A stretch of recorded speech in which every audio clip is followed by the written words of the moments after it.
Signposts and waymarkers. We've all seen them or used them and know they help us navigate footpaths and find our way. But maybe we don't quite realise just how important a simple signpost is. We have relied on route markers for centuries.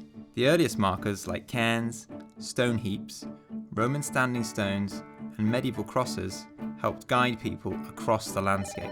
And in a time before telephones, radio and internet, our pathways were our communication channels. They were the routeways that took traders to towns, pilgrims to shrines, armies to battles, and corpses to graveyards. A simple direction post in bad weather could really save someone's life. By the 17th century, it was ordered to erect guideposts at crossroads and on the moors.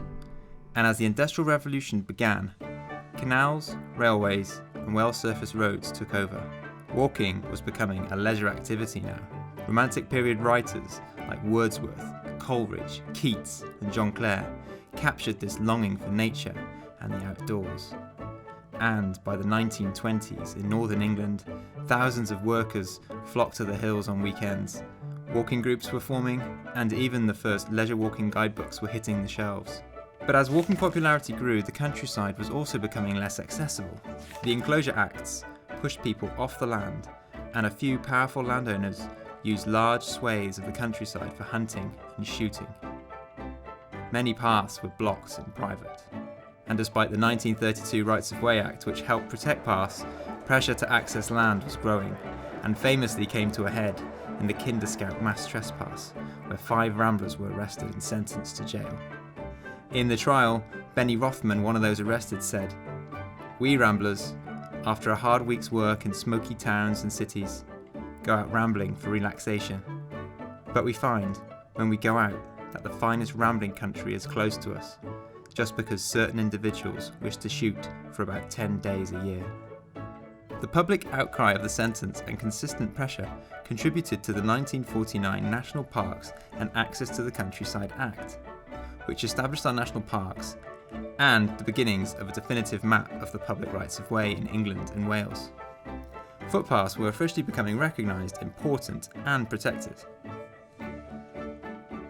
In the 1960s, as Bob Dylan sang, the times were changing. Walking was now firming its place in the British hearts and the rural economy. I wonder if you could help me. Am I on the right road to Salisbury? Yes, but it's quicker if you go through the fence and across the plain. Oh, thank you very much. 1965 saw the opening of the first long-distance path, the Pennine Way, followed soon after by Offers Dyke and the Southdown Way. By 1968, it became an official requirement for councils to signpost paths, recognition of the need to help people find their way. Today, over 140,000 miles of the Rights of Way network are recorded on the definitive map. This means paths on which we, the public, have the legal right to pass and repass. But path access is an ongoing process, and our pathways need to be looked after.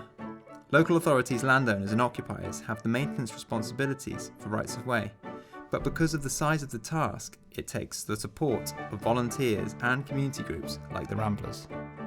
Together, along with members of the general public, maintenance issues are tracked and reported and then attended to by working groups. One part of this problem is signposts. No signpost can, for many people, mean no access. Recent research by Ramblers on the Path Network identified undergrowth and missing signs as particularly common problems. Signposts, of course, are just one part of our path network, but they mark our long-fought right to access. They are symbols of the boundaries and challenges of walking across the countryside, markers of the connections that join people together socially, politically, and economically. Where we go, our routeways go.